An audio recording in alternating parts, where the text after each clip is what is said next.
I've had the privilege to serve the society in various ways where I get to be among our society leaders, not just our district leaders. And there's an individual with whom I came in contact several international conventions ago, and I was impressed with the fact that this individual and I could have really deep conversations, and this person asked what I thought about things and where my beliefs came from with reference to barbershop and perhaps other things, if I recall. And I was really engaged by this person's sincerity, this person's knowledge, this person's desire to help us as an organization to propagate our art form. And she comes from an area which is my home in Detroit, where I was just home last weekend for my high school reunion. And she coaches a chorus in Davidson, Michigan, which is about an hour north of Detroit, called Song of the Lakes Chorus. She sings bass in our art form in an excellent quartet called First Class. If you've seen them on the interwebs, they're an amazing competitive quartet, a great show quartet. And in addition to being an artist, she's a strong businesswoman, and she is a member of our society board of directors. So we were so privileged that when I asked if she would come and join us for the first time at Harmony College East and not only teach an incredible class on diversity, equity, inclusion, leadership through empathy, but also to deliver our keynote address tonight, I'd like you to welcome along with me our friend Maria Christian. Thank you, Maria.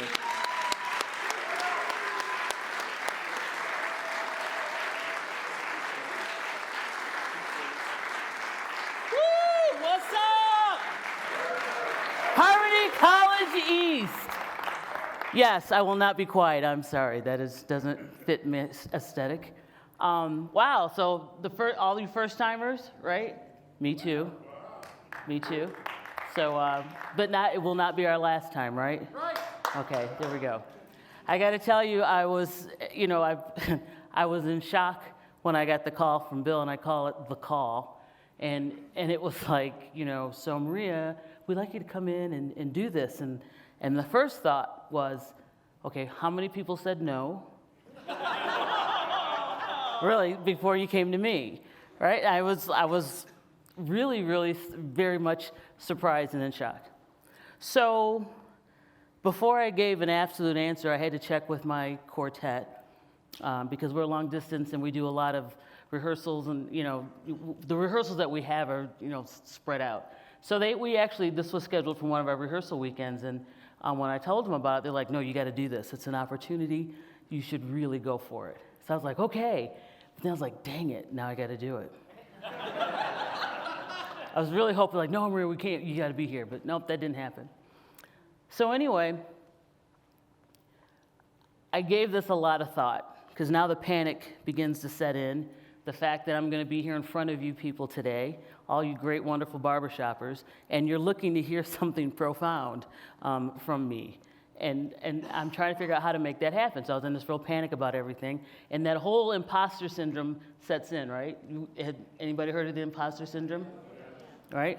A lot of times it happens more with women. We just don't value a lot of stuff that we do. But I know all of us at some point in time have suffered from that. So you let the self-doubt go in. You're like, it shouldn't be me. There was a mistake. Somebody just canceled, but I couldn't go with that because it was in March when he called. So we had a lot of months to go before the event. So in order to make sure I knew kind of what I was doing, Bill says to me, and I want to thank you too, Cheryl. Bill says, well, here, so that you can calm down a little bit, go out, we've got Aaron Cook's video out there from last year.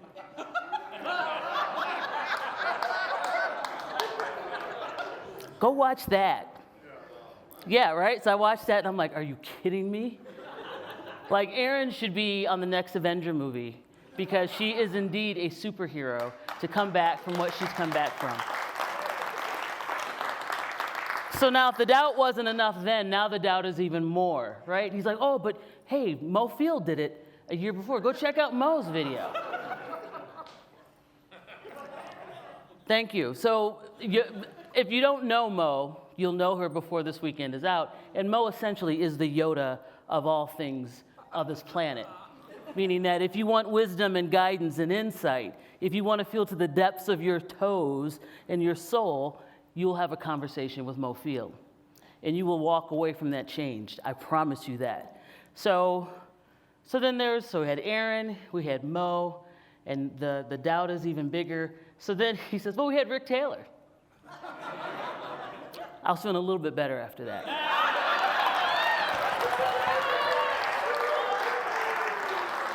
But it's not because what you think. There was no video. That's why I was feeling better. I'll send you one. That'll go with that collection. Thank you, Rick. I appreciate that. So I don't know if you guys, some of you in the corporate world, do a thing called Strength Finders, and it gives you your top 5 strengths. And one of my strengths is context. Now, that can either paralyze you or galvanize you, depending on how you approach it. So for this thing, I'm all about context. If I know and can get an idea of what other people have done, or historically, not just in this event, but other keynote addresses, I might feel a little bit better from my imposter syndrome. So I go out on the web to YouTube, and I start looking up great keynote addresses from other barbershoppers. Shouldn't have looked at Jim Henry's. Because you all know, right? That's and so okay, the doubt was back. I watched Theo Hicks. Yep, saw Theo Hicks, and I'm just like, dang it. So all I want to say is I apologize. So then I saw Tim Warwick's, and then I Steve Tramack at Harmony University, and I'm like, oh man. But then I saw Joe Cerruti's. I'm feeling better again. So if you ever want to watch a lot of good keynotes, you can always go out YouTube and Harmony University, Midwinter, some really great speakers out there. And they all have some really profound messages. So most of you don't really know who I am, so what I'd like to be able to do is kind of just give you a little background about myself. I am the daughter of Bill and Bernice Reynolds. I am 6 of 7. So that means that they had 7 children. I was 6. I was 10 years from the oldest and 5 years from the youngest. So that's a good spread in between. So I was on an island of my own, so to speak.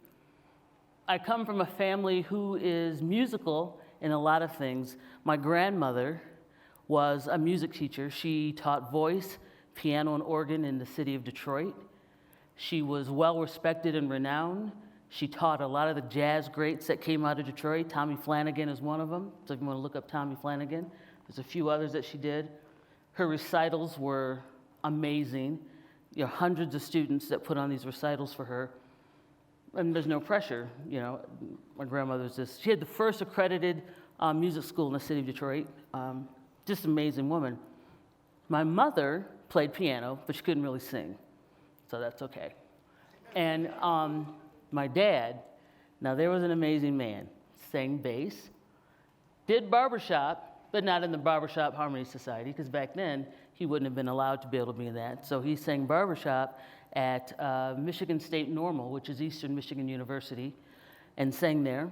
He was a founding member of a chorale called the Brazil Denard Chorale, which is a chorale in Detroit that had music educators from all across the city who were highly trained, and they would sing spirituals, and they really elevated that experience. They started working a lot with the Detroit Symphony and created an event called the Classical Roots that is still going on to this day. So really good stuff from that, and our house was always full of music. My dad was also like an audio-visual guy, so he taught that. So imagine, like today you've got like Alexa speakers all throughout your house, right? My dad in the living room, and these speakers are the kind of speakers where you could they were furniture. Because remember that, right? You guys know, right? They're like this high. And so we had speakers in the living room. There were speakers set up in the garage. There were speakers in the basement. And so all this had a panel and everything. And on the weekends, everything was just going. And we lived on like 11 acres out in the country. But it didn't matter. A mile away, you could still hear all the music coming from the house. And everything from Bach to Basie, Sinatra, Stravinsky, all of that was part of my musical experience. And I would lay on the floor, in the living room floor, and he would be there with me and going through the music with me. Do you hear this, Maria? Do you hear that? Do you hear this? And it was amazing to me. And through all of that, I landed in barbershop. So in high school, I had show choir. and a cappella choir, and I sang tenor in a cappella choir. But when I found, no, I take that back. It's not when I found. When barbershop found me, right? We always say, well, when I found barbershop, I wish I'd have found it sooner. No, barbershop found me because I wasn't really looking for it, but it was looking for me. And when I first heard it, I heard a chorus. I was there visiting. I heard a chorus, and I heard my ears were buzzing. And I was like, oh, what's that? Right? They were singing in tune. I was like, I like that because I've got standards. They're singing in tune. And but what was really getting me was the enthusiasm, right? I mean, these people were hungry and loved it, and just the smiles on the faces were just absolutely amazing. And I said, okay, I think I'm ready to jump into this. And this is 30 years after me singing, pretty much singing anything formally. So I joined, and I got into a course, and that after that day that I visited, and I know you've heard these stories before, I went every time. Didn't take a day off in terms of from the time that the first visit, from the time that I finally left, I was probably there every day or every rehearsal. And absolutely love it. So barbershop has been so integral for me in all the things that I do. And it's more than the ring of a chord. It's done some other things. So in coming into this, I was in my comfort zone for a little bit, right? And sort of like playing with my box of 8. And I didn't talk about that. Okay, I don't have my notes. So the box of 8. I want you to think about the time that you were a kid and you had a box of crayons. You had that box of 8, right? And in that box of 8, you could draw, I mean, there were 8 colors. Can anybody name what the 8 colors were?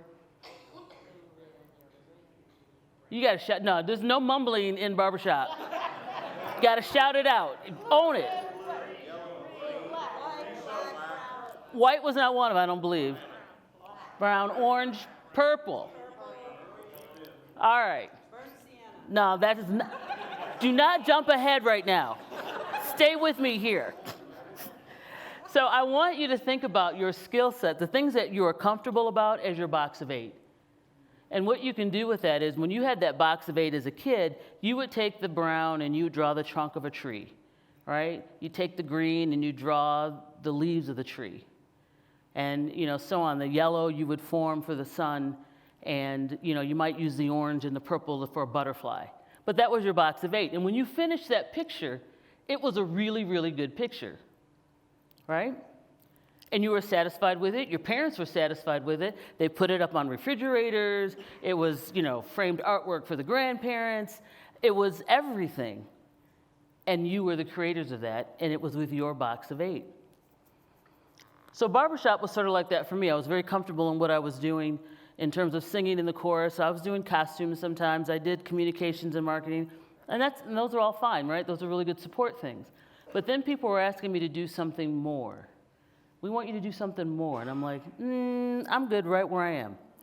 No, Marie, you should be section leader. I'm good right where I am. And I've had many people that have pushed me into areas where I was not comfortable, which then required that box of 8 was no longer enough. So what do you have to go to? 64. There you go. Remember that box of 64? Remember the kids that had the box of 64 and you didn't have a box of 64? Boy, it's nothing like feeling like, dang it, I wish I had a box of 64, right? And so the people in your lives, or whatever it is, become your box of 64, which means that this picture where I had a tree with leaves and a butterfly and a sun, all of a sudden the landscape begins to change for you. And now you bring in a burnt sienna. You bring in, one of my favorites, a raw umber. Anybody else got a color from the box of 64? Tangerine, there you go. Right, all these really great colors. So now your sun, I'm going to add the tangerine to my sun. And my sun now has depth, right? I'm going to add, if I had clouds, I bring in different shades of blue. And now that those clouds have a dimension about them. It's the same way in your life. It's the same way in your barbershop life. You have to be willing to get a little bit uncomfortable with some things and allow things to let your landscape change. Because you don't know what you're capable of until you allow yourself to be pushed out of that comfort of that box of 8. So like I said before, I've had those that have pushed me into section leader when I didn't want to be. And then they're like, okay, now you need to direct a chorus. No, I don't. Yes, you do. And I said, so my compromise was, okay, if something should happen to come open, right, in terms of a chorus in my area, I will put my hand up and go for it. I swear to you, 2 weeks later, I got a phone call, not that call, another call. Hey, Maria, we're looking for a director. Are you interested? Now, I've already stated that if something happened, I have to go for it. So I had to say, sure, I'm interested.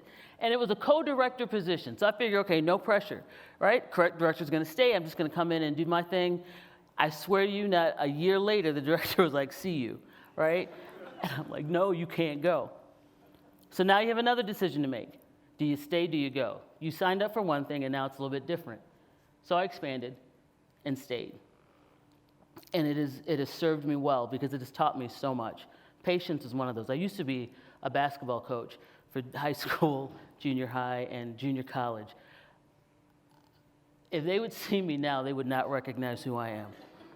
My sense of patience, my sense of calm, my sense of, I know you can do this, is so much different than, get out there and get this done, right? I don't do that anymore.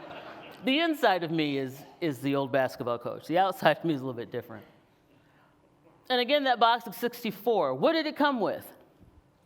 Sharpener. Got a sharpener. See that? Everybody knows. And what did the sharpener allow you to do? Well, after you've used your burnt sienna down to whatever and your tangerine, you just put that in the sharpener and all of a sudden you have a new realization of that color once more. And then it allowed you to draw outside the lines and give your picture even more depth, right? Even more dimension because it's sharp. You got to have people in your life that's going to be the sharpener. You can have folks that are going to be your 64 colors, but you need somebody that's going to sharpen you on that all the time. When you start to get worn down or whatever that is, you need someone that's going to either give you a kick in the pants or give you the pep talk that you need so that you can really resharpen all of those things so that you can continue to build the landscape that you have. And that happened with me when I ran for the board. Wasn't looking for it, and someone said, you should run for the board. I'm like, no. I don't want to do that. And they said, yes, you should. You have to recognize that your box of 64 are going to tell you things and give you things that you never thought you could do before. And I want to thank you, Mo, thank you so much, for being my sharpener on that and saying, do this. I promise you, you will not regret it. And it's at a time where this organization is going through a lot of transition, a lot of changes, right? A lot of things have to be asked and answered. And it has tested me. And so, again, make sure you always go back to your sharpeners when you feel like you kind of get worn down. But it's been an amazing journey. My quartet first class is, I love this quartet, first women's district champions, right? We beat the ladies by 20 minutes. I just want to say that. Timing of the order really makes a difference. First district champions of all women's quartet. It was amazing. That was Central States. And now we were able to qualify for Louisville, and we'll be there at Louisville, and that's number 40. This is no shameless plug or anything. Number 40. But again, even in that foursome, there are those that are sharpeners, that are pushers, that drive, that change the landscape, even for me. And I continue to do that. So all I'm asking that you do is give yourself a little consideration. I want you to think about some things. I want you to think about what makes you, what you're comfortable. And you might be excelling like nobody's business. But you know, and I know, you can recognize somebody that's playing with a box of 8, and you recognize somebody that's playing with a box of 64. You can see it. There's a ton of them in this room right now, the 64. And there's a ton of you that want to aspire to be what they are when it comes to this organization and what they're going to offer to you. But I ask that you don't just keep it to barbershop, but expand it in all things that you do. Don't be afraid to question, and don't be afraid to get pushed out of your comfort zone, because in order for you and for this organization to continue, We have to expand. We have to include all of the 64. And I tell you, they got a box of 120. That needs to be part of the conversation too. You know the difference. You know organizations that play this way, and you know organizations that play this way. And this is where we need to be. And you guys are a part of that. You're here today for a good reason. You're here this weekend. You're giving up your time, your talent, your skill, your humbleness. You're giving all of that up. Don't let it be diminished. Don't let self-doubt come in. Know that you truly have something to offer. And you have a place that's willing to take it and then give it back to you tenfold. So all I got to say is, hey, box of 8, 64, 120, which one are you going to choose? And make sure you always have a sharpener with you. Thank you, guys.